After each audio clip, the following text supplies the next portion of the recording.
All right, good morning, everyone. Welcome to Pediatric Grand Rounds. Our speaker today is Dr. Beth Polk. She's a graduate of the University of Virginia School of Medicine and completed her residency in family medicine at Carilion Clinic. She completed her board certification in lifestyle medicine in 2017 and has been a local and national speaker about ways to integrate lifestyle medicine into clinical practice. She is currently the Medical Director for Wellbeing for the Department of Family and Community Medicine and has been an advocate for physician wellness at the state and national level for the past decade. She's an Associate Professor at the Virginia Tech Carilion School of Medicine and was the inaugural Family Medicine Clerkship Director until 2018. In 2022, she transitioned to faculty in the Family Medicine Residency Program to bring lifestyle medicine into residency training. She's a passionate advocate for health and well-being, starting with ourselves. Please join me in welcoming Dr. Beth Polk. It's an honor to get to be here with you guys today. Talk about something that I think definitely crosses all specialties, and that's not really. When I was asked to speak here, I thought, wow, what is it that I can talk to pediatricians about that they want to hear from a family doctor? and I thought this is something that I talk about a lot, and something that I'm really passionate about, and that is our well-being as physicians, and that we can do this job and thrive at this job throughout our careers. And I will say there's for all of us and for myself, there's been ups and downs throughout, but I love the fact that we're trying to put some emphasis on it now. So I have nothing to disclose. You saw our objectives. Basically, we're going to talk about well-being in terms of an ecosystem, which is something, just a concept, a way of thinking about a problem that is very complex, and breaking it down into some different categories that can help us get our heads around it a little bit. But you're thinking about your own model. If we have a little space, we might collaborate a little bit with those of us who are here. We'll see how that flows. I don't want to break it up too much. But then we're going to try to take away at least one thing that you can go back with and try to do a little differently for yourself. So we know that the seas have been stormy in the well-being world in medicine for a long time. This is not a new problem, and it has a lot of things that play into it. It's just a few. All the bureaucracy. We don't, some of us don't feel like we're compensated well enough. We don't feel like we get the respect we used to. That changed a lot recently. We work too long. We feel like we're losing our autonomy, our control. We have been transitioned to an EHR, which may or may not be supportive of us. You take all of that, and then, and compassion fatigue. We just are on all the time, giving. This tends to wear us out. And then you take COVID. So all of this problem was there prior to COVID, and it was particularly amplified during COVID. Good news, so I'll give you a little bit of good news. The rates of burnout among physicians across the board have improved since COVID. They peaked up around the average across all specialties was up around 65% during COVID. They've come back down closer to pre-COVID levels in the past year or two, which is good. However, most recent Medscape survey data 2024 shows that, and I got this for pediatricians since that is my target audience right now, is 51%. That's not good. Even if it's better, it's not good. And just so you know, family doctors, also 51%. So we are in the same boat. In fact, pediatricians, ER doctors, and family doctors make up 3 of the top 5 in the burnout world, and they have consistently across time. So we're all in this together here.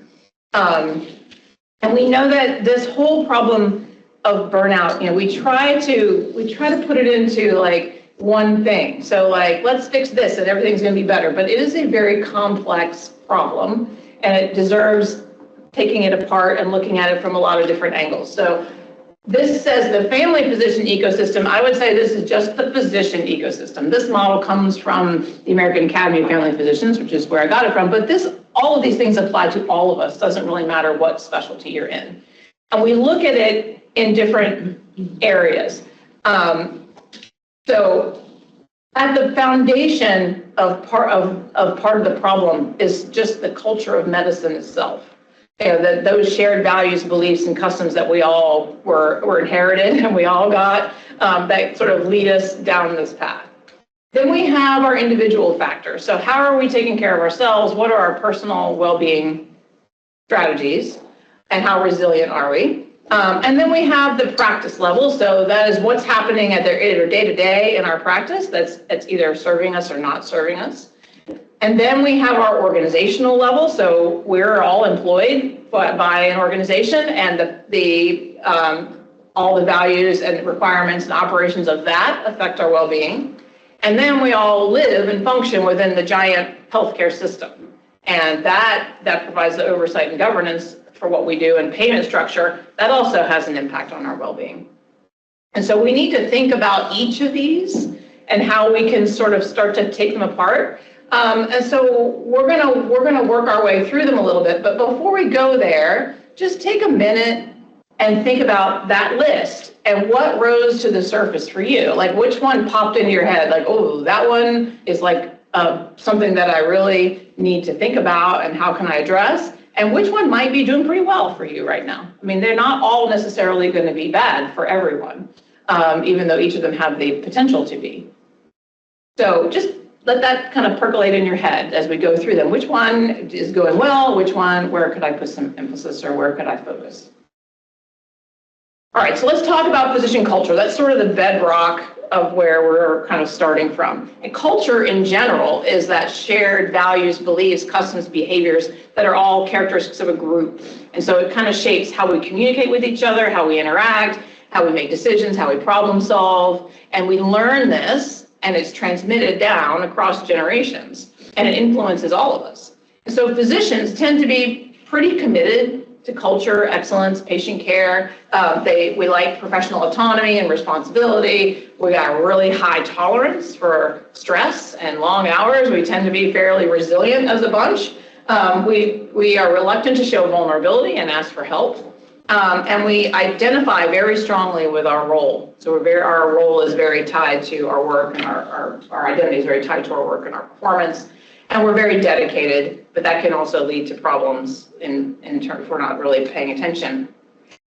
I like to think about this stuff in terms of stories. We all have our stories. So if you start thinking about how physician culture has played a role in your past, there's sort of some themes that arise. That I'll sleep when the shift is over. That normalizing exhaustion and overwork, and not only normalizing it, but I would say glorifying it in many aspects. It's, oh yeah, I had 12 admissions last night. That was the culture that I grew up in. It's not a considered unusual to work for 72 hours straight. I mean, that's strange in most places, but for us, that's like, oh yeah, I can do that. Never showing weakness. As that starts as early as the first time you step onto grounds in medical school. You can't be wrong, you don't want to miss a question, you can't, you have to always never show weakness. If things go bad, you can't cry. I mean, that is the culture, that's the culture.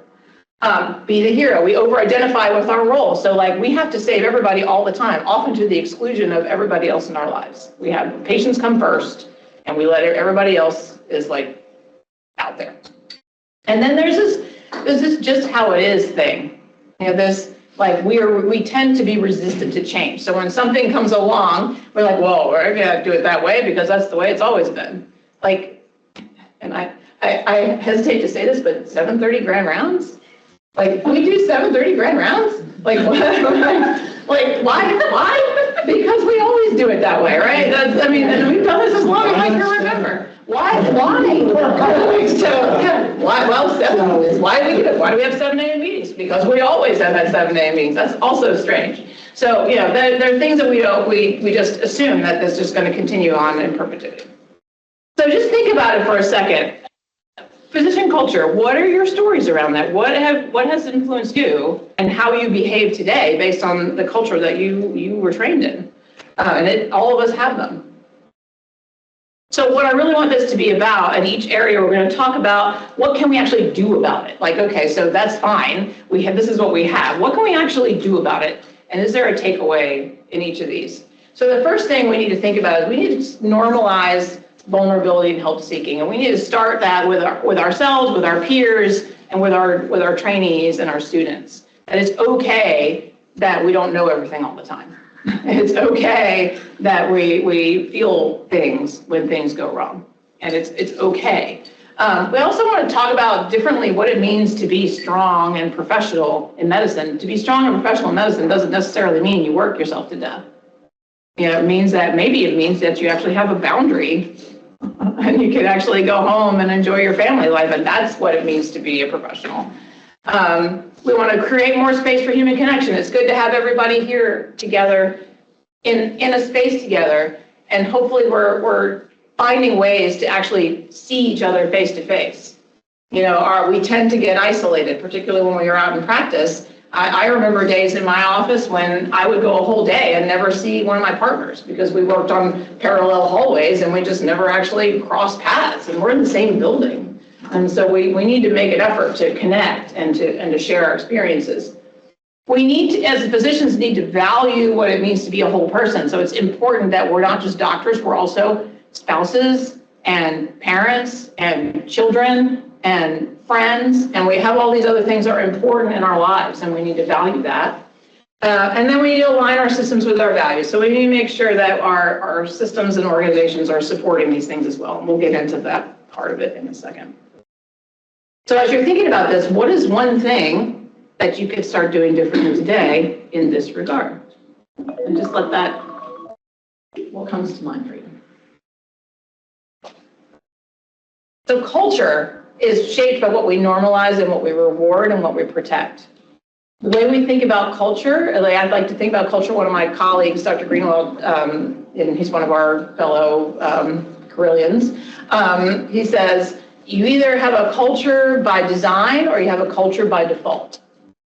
And unless you're doing something specific to create the culture that you want, you probably have a culture by default. All of us, I would say, have a culture of medicine by default because that's what we were given. That doesn't mean it has to stay that way. But it's up to us to start thinking differently about how we do this. Okay. The next little bubble there is the individual factors. So what are those physical, emotional, mental well-being practices that you have that help you adapt and recover from stress? We have a stressful job, all of us. So it's influenced by your lifestyle habits, your coping skills, your resilience. This one can be triggering for people. So I say this because what has happened in the well-being world is that we're like, physicians need more well-being, and administrators are like, okay, more pizza parties, more yoga classes, more meditation, more mindfulness, which all of these things are great. Trust me, I am an advocate for all of them. I'm a lifestyle medicine physician. I spend my whole day talking to people about this stuff. It's very important. However, physicians as a population are one of the most resilient groups of people there is. It's not that we lack resilience. And so what I hear in the well-being world, and when we go out and talk about this particular category of things, is that, don't tell me to take care of myself, fix the system. The system's broken. If you fix the system, I'll be fine. I'm fine. I'm not me. That is true. So what I want to you to take away from this is yes, the system's broken. We're going to talk about that in a second. But it's also very clear from the data that physicians don't do a great job of taking care of their personal and physical and mental health. And so they are both important. It's important that you take care of yourself, and it's important that we fix the system. So hear that from me as I'm about to tell you how to take care of yourself. Yes, the system's broken and we need to fix it, but we need to also do this. So these are the areas of lifestyle medicine that I just put them up there because it's one of my things. Nutrition, exercise, sleep, stress reduction, social connection, and risky substance use. We want to try to work on all of these areas for ourselves to try to improve our health. So what are our stories? Well, we tend to work ourselves to the point of exhaustion, which leads then to decline in physical health. We also think about we don't think about our mental health. We tend to not cultivate practices that help support our stress and mental health. And so we end up with breakdowns and burnout and things like that. We can tend to lose our purpose. Like, why did I go into medicine? It's easy I hear this not infrequently from people. I've forgotten why I even do this. Because there's so much going on that kind of makes us lose connection with that purpose. And then that not being able to integrate work life, home life, how do we have that balance, and we feel like we're neglecting family. So where is that for you?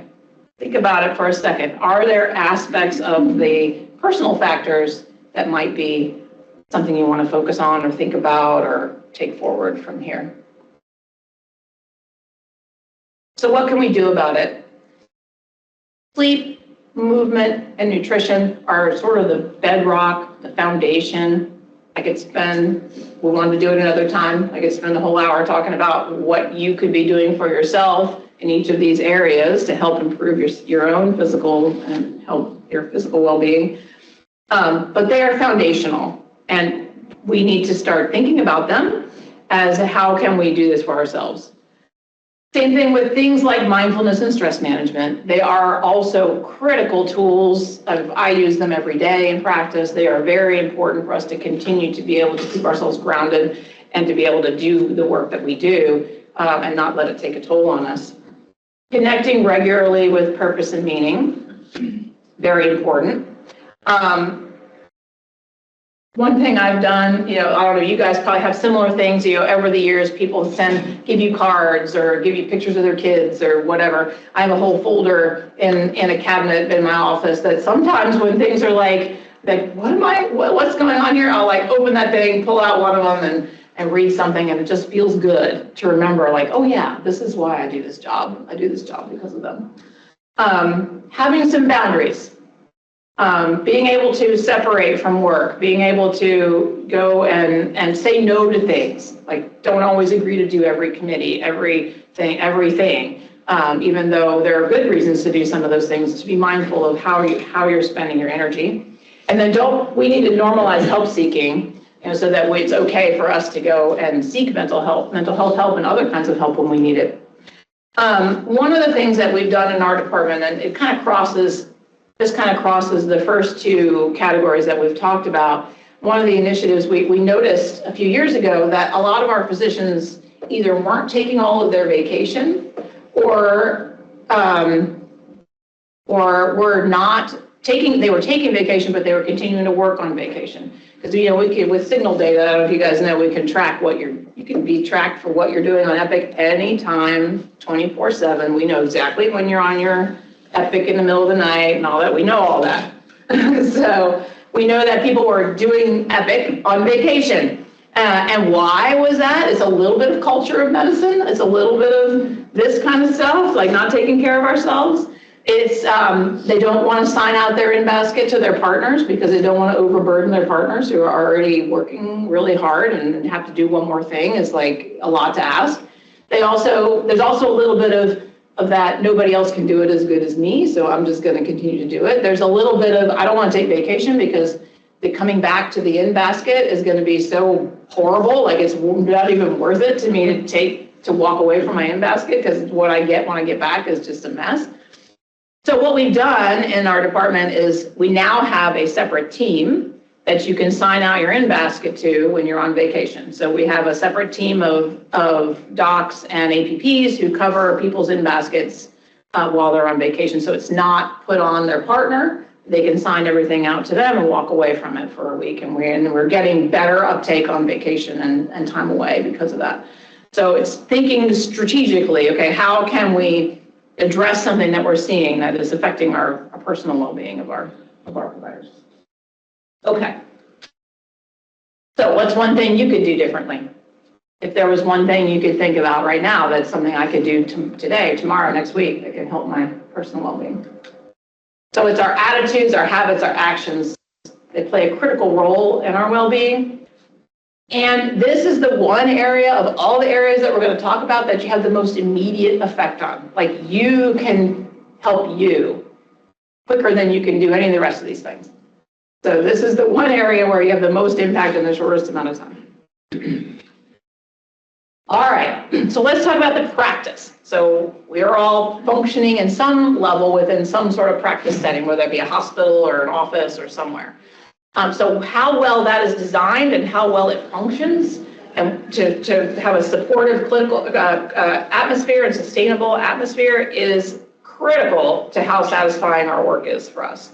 So being frustrated over repetitive tasks and having to do workarounds, not having enough face-to-face time with patients, inefficient workflows, inadequate team support, and not protected time, all these things lead to breakdown in the practice area.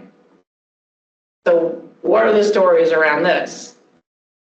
So who's responsible for this? Like, whose job is it to do what? The problem is that we don't clearly define our team roles. Everything ends up landing on the physicians to do, because the buck basically stops with us. I mean, we're like the bottom line. So if it's not clearly defined whose role is it, then it tends to roll all the way up to us, and that tends to happen quite a bit.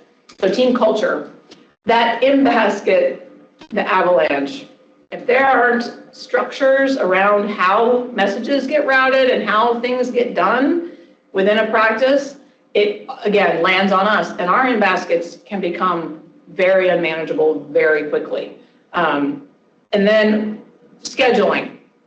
I know there's a little bit of stuff going on about scheduling in the organization in general right now. So there's a little bit of a struggle between autonomy around scheduling and being aligned with the organization. We'll talk a little bit about organizations in a second, but there's a balance there that we need to strike. That, yes, we can be organizationally responsible, but we can also have some sort of autonomy over our schedule. If we're just getting bombarded, like our schedules are already full and people need to be seen and there's no same-day access, how does that even happen, right? So there's got to be some way to negotiate all of these things to make it more sustainable for all of us.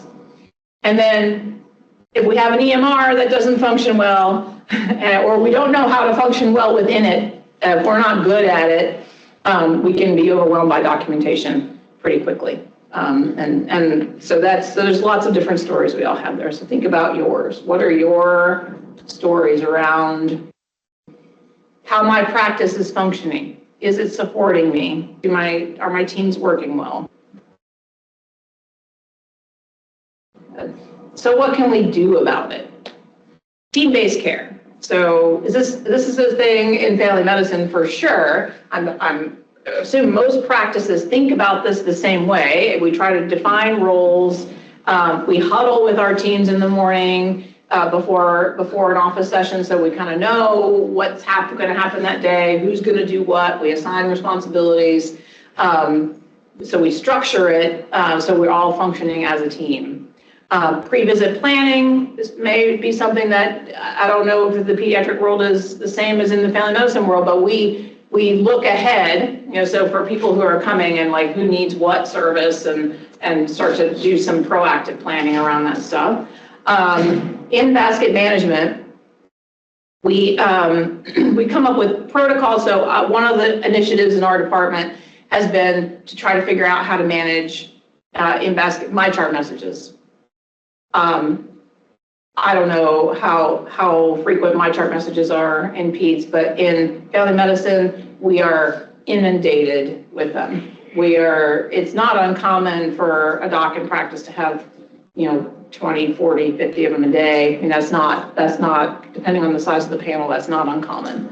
So I see those too. I get the signal data around how many in-basket messages everybody has, and I can see it's pretty rough out there. So we have developed a protocol now as sort of a flow chart. Message comes in, then who does it go to and who is responsible for it up until hopefully let's give them land on ours. So like, someone sends a message needing an appointment, what the habit tends to be when we have such a high volume is that people just pull them and route them and pull them and route them and don't pay attention to what the content is. But once we start paying attention to what's in the message, can we pull that message? Is it this person just is asking for an appointment? Can it just go directly to scheduling? Why does it need to come to me to say, yeah, they need an appointment. They're asking for an appointment, give them one. So that's that whole thing. So we've done that, and we're working on that. That is not a 100% fully executed process, although all the practices have received education about the protocol. There's variable uptake in the practices right now, so we're trying to go back and reinforce this so that we can start to decrease the MyChart message burden for our practices. Documentation support. I know DAX has been a huge win for our system. I have heard from everyone. I just heard from someone this morning that DAX is a game changer for a lot of us. Has helped us be able to leave at the end of the day with all of our notes done, which is a big deal. It's a big deal. So thank you, if any administrators are listening, for helping us have DAX. It's been a big one for us. It's really important. Workflow design. So how do patients move through the office? How do patients move through your system? And then having some sort of semblance of schedule control within, I realize there's boundaries, but even then there's ways of managing it. So of these things, what is one thing that you could start doing differently? Beth, could you comment, I'm sorry to interrupt, a little bit more on that team-based care and pre-visit planning and who that involves and what that looks like? So it's a little bit practice dependent, but it involves usually the nurse that you're working with that day and the physician and sometimes a front staff person, depending on the practice. Sometimes in our practices, it also involves, because I'm in a residency program, it involves behavioral health and community health outreach, depending, because we have social work and pharmacy. So in the residency practice, we have a bigger team. In a standard like family medicine practice, it's usually the nurse and the doc and maybe plus minus the front staff, depending. If there's something that someone needs to fill out ahead of time or front staff needs to be engaged with, we do that. But it's you go through your schedule together in the morning and you run down the schedule and say, hey, so-and-so's coming in and they have these 12 problems and we're going to try to address these 3 today, and could you do this and that in advance? Could you get this lab? Could you do that? Have them ready for their foot exam, things that we do that we have to have them kind of prepped for. So those kinds of things. And then pre-visit planning can be even more than that. So you can even look farther ahead in your schedule and start to connect people with services and things like that if you know that they are going to need them.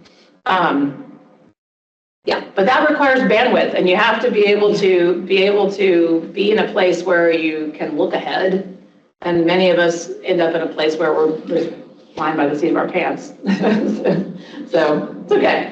But it's a thing to aspire to. At the end of this talk, there are articles, 5 or 6 articles that all come from a journal of family practice management. Each one of them addresses a certain aspect of this. So there is one on how to pre-visit planning and office efficiency kind of things. So, yeah. All right. So, well-designed practice doesn't just make your burnout less. It actually makes good care feel possible. It feels like you're actually doing what you came here to do.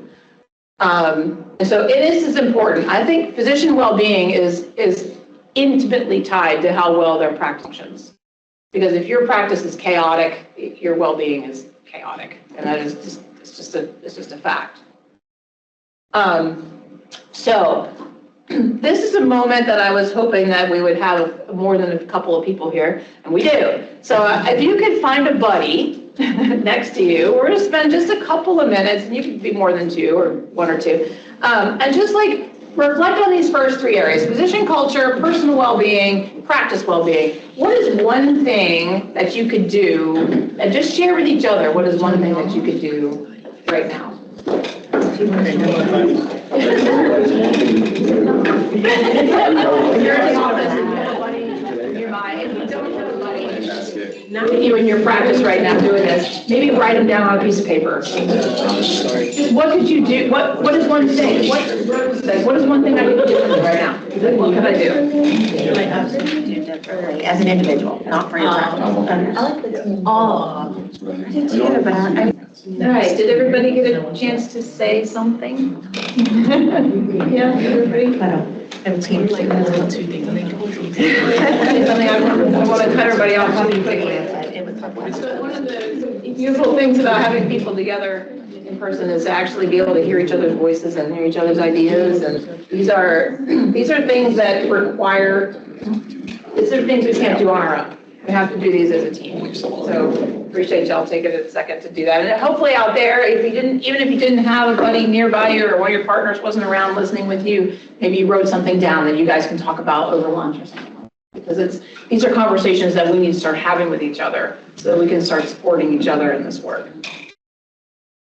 All right, so let's talk a little bit about the organizational factor. So this is our policies and systems and leadership structures that impact our work, and it's our compensation model, it's our staffing, it's our scheduling, it's our resources. And we can have all kinds of issues there. Administrative burden without having adequate support for it. Inflexible or opaque leadership, like we don't know what's happening out there, understaffing, poor resource allocation, no space for feedback, lack of psychological safety, don't feel comfortable, we can talk to our leaders.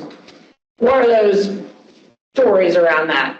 What if we have an organization that we're working for that talks about our mission as one thing, but the metrics that we measure don't actually line up with the mission? That's kind of challenging for us and causes a little bit of moral distress and can lead to burnout.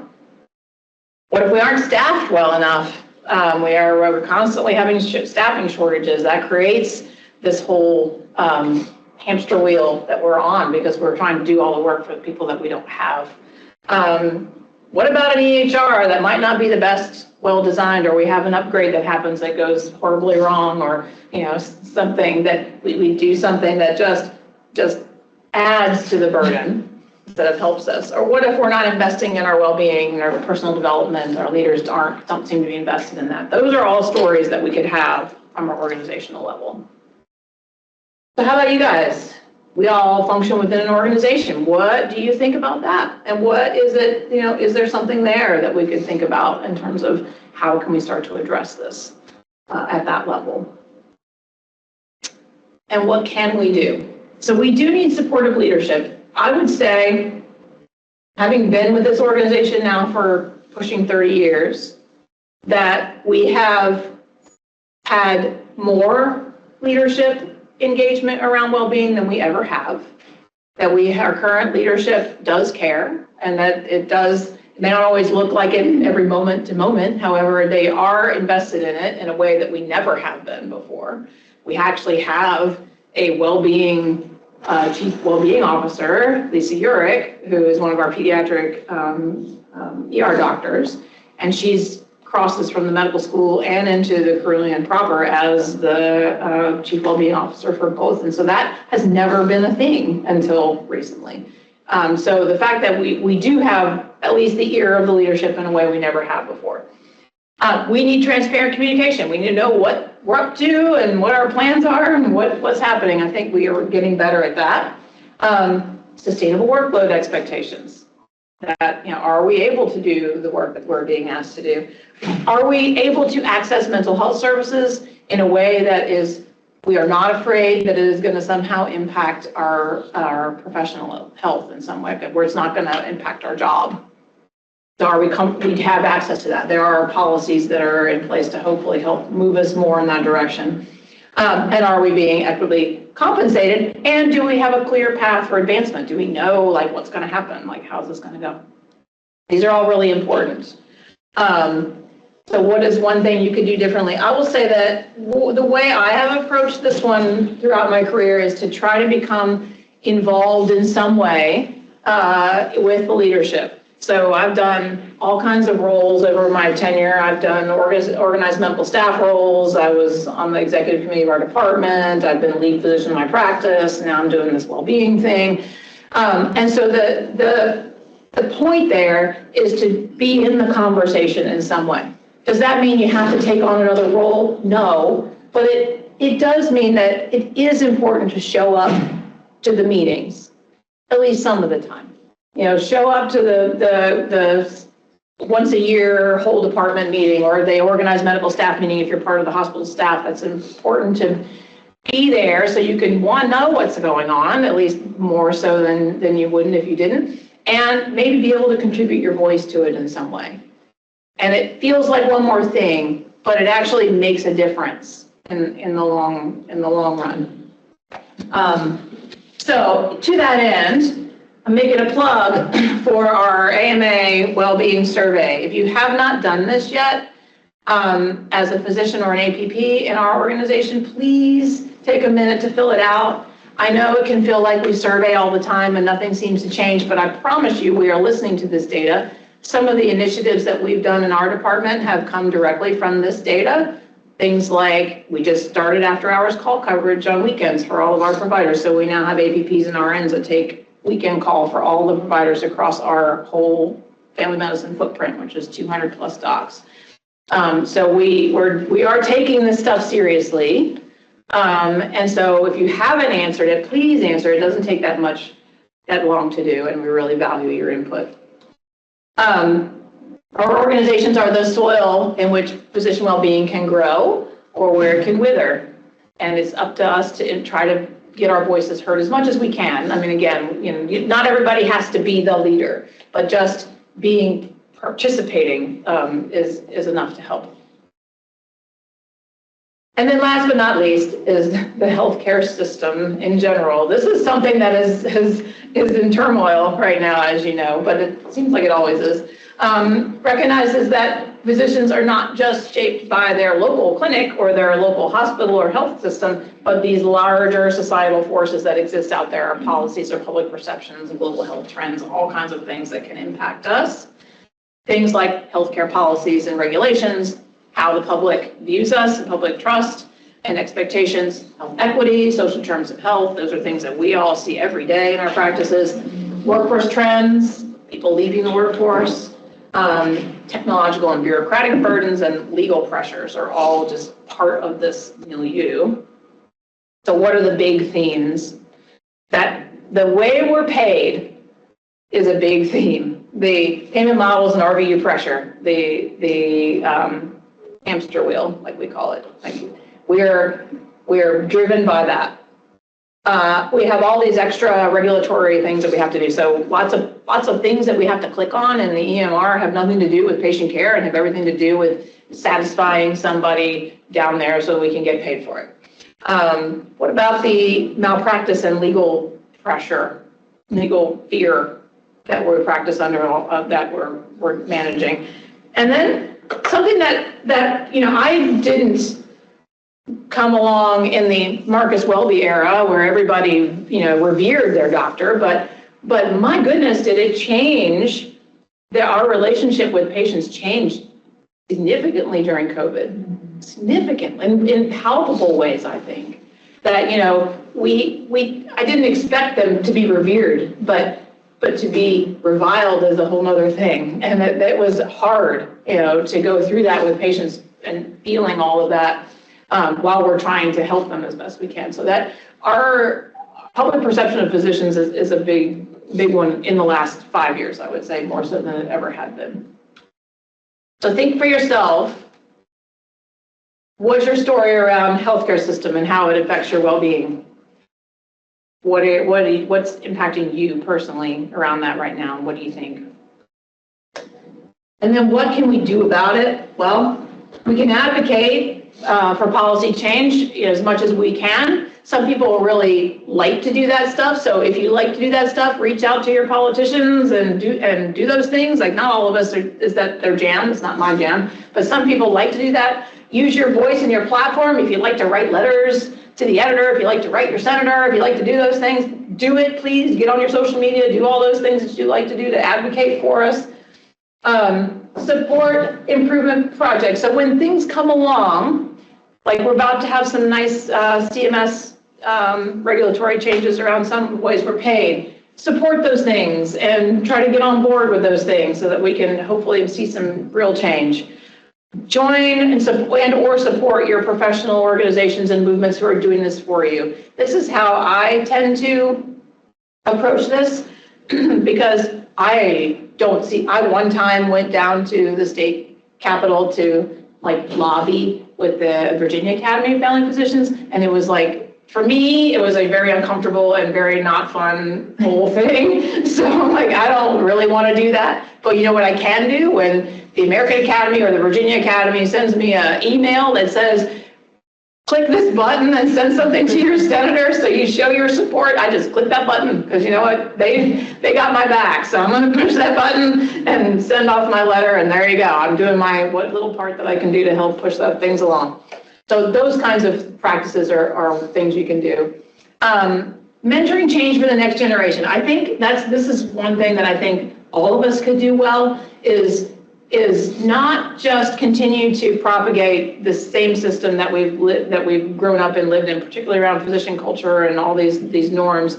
Can we let our students and our residents challenge that a little bit and support them in that, and support them to become advocates for these things, because we need change, and it's going to start with the next generation even more so than with us. And then live your values in your practice. So if there's something that you really value, do it. Volunteer at the free clinic, or go and do things in, like, continue to stay on your soapbox about vaccines, please. We do that in the face of things that we know are not are challenging. We just need to do that and continue to say, it's not okay when things are not okay. So what is one thing you could do in this particular area?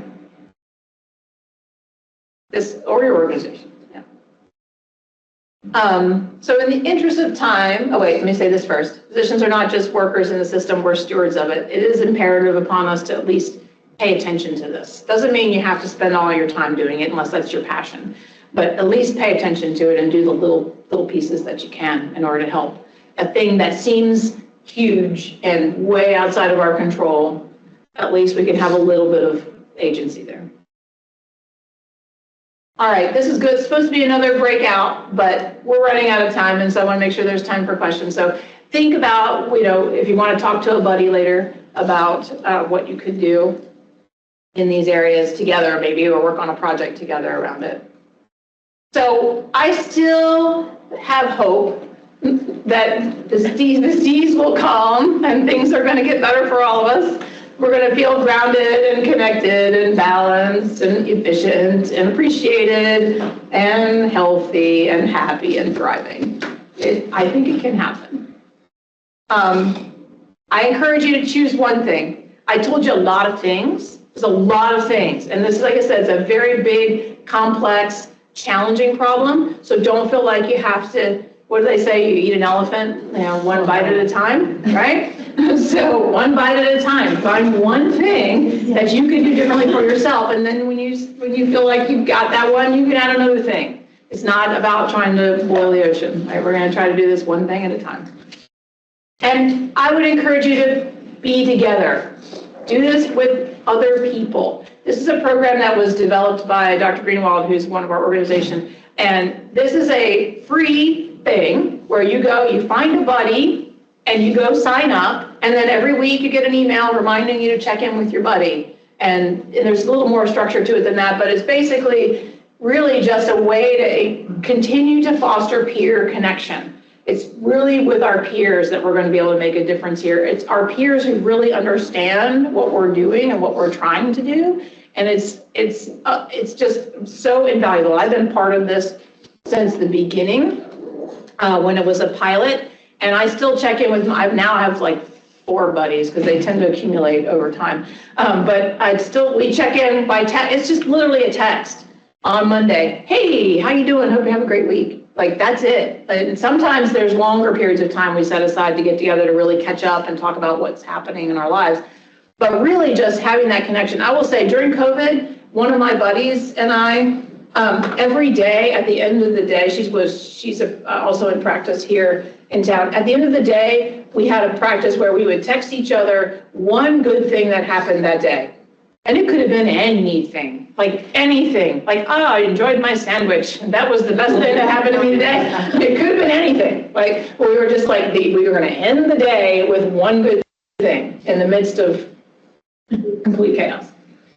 Yeah. So those little connections with your peers are very valuable. So this is a QR code if anybody's interested in signing up. Find a buddy, sign up, and start to engage. I think you may be hearing more about this from your well-being team system-wide sometime in the new year. And one more plug for the survey, fill out your survey. These are your well-being team right here. So your team, Lori Dudley, who's here with us, is your representative from your department. And this link has all the representatives from all the departments. So make sure that you engage with her, let her know what's going on. Let her know, I'm sure she wants to hear and wants to try to help. So. Yes, please. Thank you. Thank you for the plug. Yes, and these are the references. I have time for questions if there are any. I just have a comment. You said, and it was kind of in our group, you said at the end of your slide, you know, what's one thing that you can do? Mm-hmm. I think maybe what's one thing you cannot do? Is there something else you can take off your plate? Yeah. It's still doing something, but it's helpful. That resonated in our group a bit. That you know, Yeah, you take one something less off thing our you can plate. do. One less thing you can do to promote your own well-being. Yeah, very good. I love it. Not a question. I'm just going to take away live your values. Because I think in the crazy world and many of the things above our individual, we can't control. You have no control over that. So what can you control? Maybe yourself or your reaction to the other thing, which is easier said than done. Because sometimes you just need an outlet. But I think kind of thinking about what fills me up rather than depletes me at the end of the day. And identifying that and being intentional in what you're going to do about that in the next year. So. Yeah, perfect. Well said. Thanks for your time.